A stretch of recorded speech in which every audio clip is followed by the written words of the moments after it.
Hey people, get ready to crush everyday TOEFL IBT tests for all modules and make your dreams come true. I'm your motivator and I'll be guiding you through the test prep videos. So don't forget to like, share, and subscribe or you'll be missing out on some serious preparation. Should companies allow employees to work from home? Explain your view.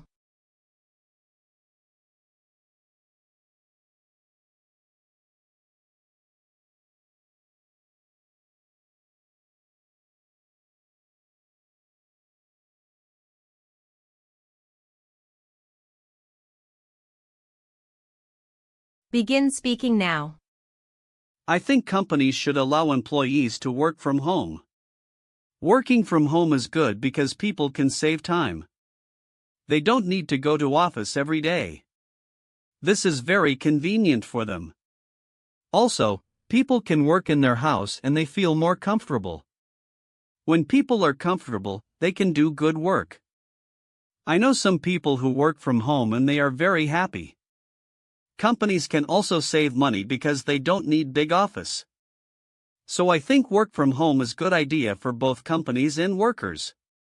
It helps everyone and I strongly agree with this. In my opinion, companies should definitely allow employees to work from home. There are two main reasons for this. First, working from home increases productivity. For example, employees can focus better without office distractions like loud conversations or unnecessary meetings.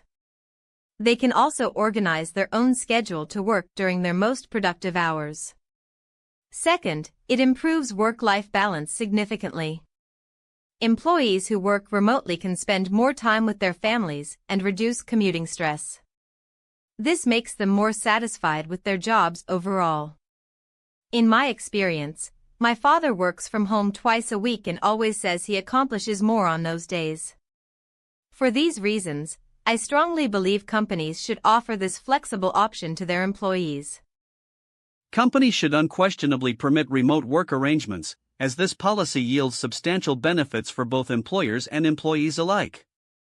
From a productivity standpoint, research consistently demonstrates that employees working from home experience fewer interruptions and consequently accomplish significantly more in less time. Moreover, eliminating daily commutes preserves mental energy that workers can redirect toward their professional responsibilities.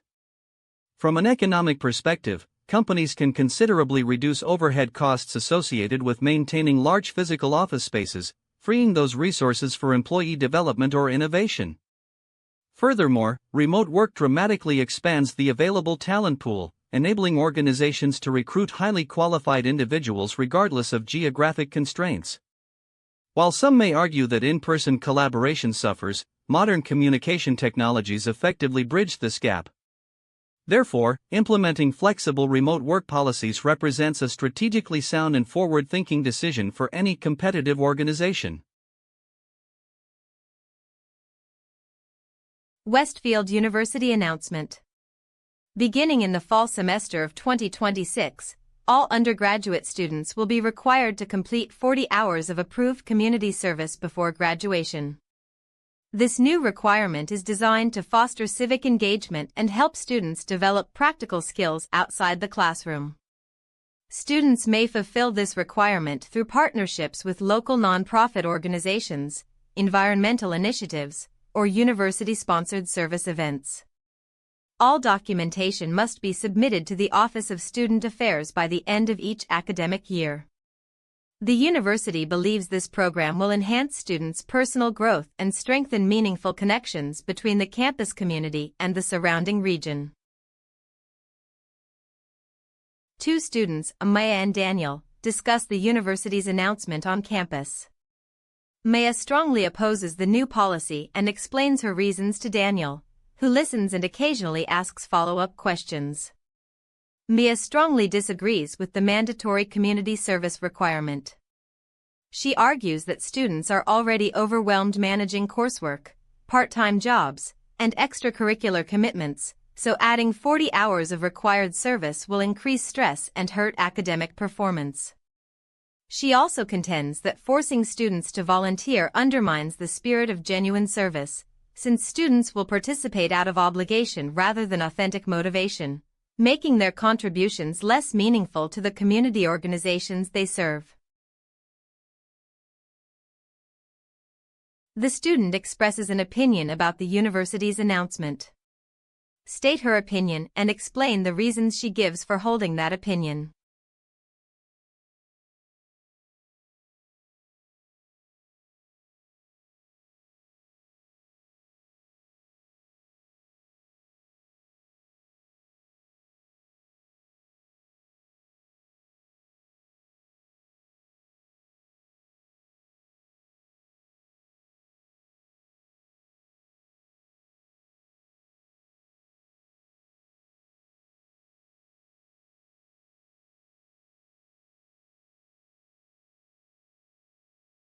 Begin speaking now.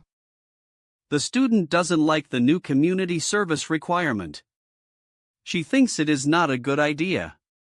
She says students are already very busy with classes and homework and part-time jobs. Adding 40 hours of service is too much work for them. She also says that community service should be a choice.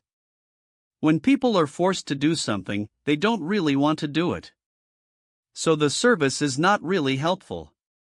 The student thinks the university should make it optional, not required. She is worried that students will feel very stressed because of this new rule. So she disagrees with the announcement from the university. The student expresses a negative opinion about the university's new mandatory community service requirement. She provides two main reasons for her disagreement. First, she argues that students are already overwhelmed with academic responsibilities, including coursework, part-time jobs, and extracurricular activities. Adding a 40-hour service requirement would create additional stress and make it harder for students to manage their time effectively. Second, she believes that forcing students to do community service defeats the actual purpose of volunteering. She points out that when people are required to help, they tend to be less genuinely motivated, which reduces the real benefit to the community. For these reasons, she thinks the program announced by the university should be made optional rather than a mandatory graduation requirement. The student expresses strong opposition to the university's newly announced mandatory community service requirement. Her objection rests on two well-developed arguments. First, she contends that undergraduate students already face substantial demands on their time, balancing rigorous academic coursework, financial obligations from part-time employment, and meaningful extracurricular commitments. Imposing an additional 40-hour requirement would exacerbate this burden and potentially undermine academic performance, the very outcome the university claims to support through student development. Second, and perhaps more fundamentally, she argues that coerced volunteerism is inherently contradictory. When community service becomes an obligation rather than a genuine personal choice, students approach it with resentment rather than enthusiasm, thereby diminishing the quality and sincerity of their contributions to the partner organizations described in the announcement. She implies the university would achieve far better outcomes by incentivizing voluntary participation rather than mandating involvement as a graduation condition. Ritual behavior refers to a set of actions performed in a prescribed, repetitive manner that carries symbolic meaning within a cultural or social group. Unlike routine behaviors driven purely by practical necessity, rituals are governed by established rules and are often tied to shared beliefs, values, or identities. Anthropologists distinguish ritual behavior by three core features: formality, in which actions follow a fixed sequence; invariance, meaning the behavior remains consistent across performances; and symbolic significance, whereby the actions represent something beyond their literal function. Rituals may mark life transitions, reinforce group cohesion, or communicate relationships between individuals and their community or spiritual world. A professor in an introductory anthropology course lectures about ritual behavior, using the example of the Ndembu people of Zambia as studied by anthropologist Victor Turner. The professor explains how Turner documented the isoma ritual, performed when a woman experienced reproductive difficulties. The community would gather, and a prescribed sequence of symbolic acts, including the use of specific trees, water, and fire, was carried out to restore the woman's fertility and reintegrate her into the social fabric of the group. The professor describes how Victor Turner's study of the Ndembu Isoma ritual illustrates all three defining features of ritual behavior. The ceremony followed a strict, unchanging sequence of symbolic acts involving trees, water, and fire, demonstrating formality and invariance. The professor emphasizes that the ritual's true purpose was not merely medicinal but symbolic. It publicly reaffirmed the woman's role within the community and reinforced shared beliefs about fertility and social belonging, exemplifying symbolic significance. Using the example from the lecture, explain the concept of ritual behavior as described in the reading.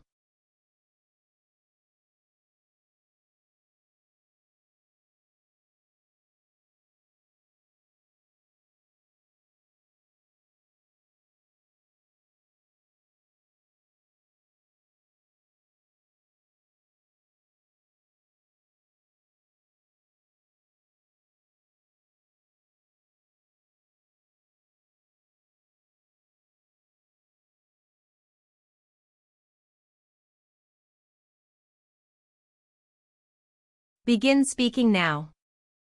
The reading says ritual behavior is actions that have symbolic meaning and follow set rules. The professor talks about a ritual from Zambia called isoma. It was done when a woman had trouble having children. People in the community did specific things like using trees and water. This shows the ritual had a fixed order, which is one feature from the reading. The professor also says the ritual helped the woman belong to the group again, so it had symbolic meaning. This example shows what ritual behavior is. According to the reading, ritual behavior is a set of prescribed, repetitive actions with symbolic meaning, defined by three features: formality, invariance, and symbolic significance. The professor illustrates this with the isoma ritual of the Ndembu people in Zambia, studied by Victor Turner. When a woman had reproductive difficulties, the community performed a fixed sequence of acts using trees, water, and fire, which demonstrates both formality and invariance. More importantly, the ritual was not literally medical. It symbolically reintegrated the woman into the community and reinforced group beliefs about fertility. This connects well to the reading's point that rituals go beyond practical function to carry deeper social meaning. The reading defines ritual behavior as a category of culturally governed action characterized by three features: formality, meaning actions follow a fixed sequence; invariance, meaning that sequence remains consistent across performances; and symbolic significance, meaning the actions represent something beyond their literal function. The professor reinforces this framework through Victor Turner's ethnographic study of the Ndembu Isoma ritual in Zambia. When a woman experienced reproductive difficulties, the community enacted a precisely ordered ceremony involving symbolic materials, specific trees, water, and fire, demonstrating both formality and invariance.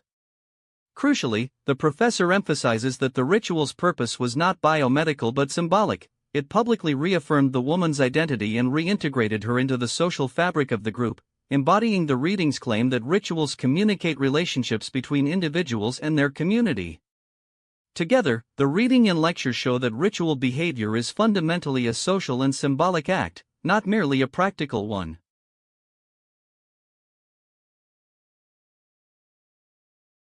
A chemistry professor delivers a lecture on catalysts, explaining what they are and how they function in chemical reactions. The professor covers two main points. First, the mechanism by which catalysts lower activation energy to speed up reactions without being consumed, and second, the distinction between homogeneous and heterogeneous catalysts, illustrated with concrete examples. For the first point, the professor uses the decomposition of hydrogen peroxide, noting that without a catalyst the reaction is extremely slow, but adding manganese dioxide causes rapid decomposition into water and oxygen. and the manganese dioxide remains unchanged afterward. For the second point, the professor explains that homogeneous catalysts exist in the same phase as the reactants, using sulfuric acid in esterification as an example, while heterogeneous catalysts exist in a different phase, exemplified by the platinum catalyst in a car's catalytic converter, which is a solid that reacts with gaseous exhaust pollutants. The professor explains that catalysts accelerate chemical reactions by lowering the activation energy required, without being used up in the process, demonstrated by manganese dioxide rapidly decomposing hydrogen peroxide while remaining intact afterward. The lecture then distinguishes two types: homogeneous catalysts, which share the same phase as reactants, e.g., sulfuric acid in esterification, and heterogeneous catalysts, which exist in a different phase from reactants, e.g., solid platinum in a catalytic converter reacting with gaseous exhaust. These 2 points together show both how catalysts work and the key structural differences between catalyst types. Using points and examples from the lecture, explain catalysts.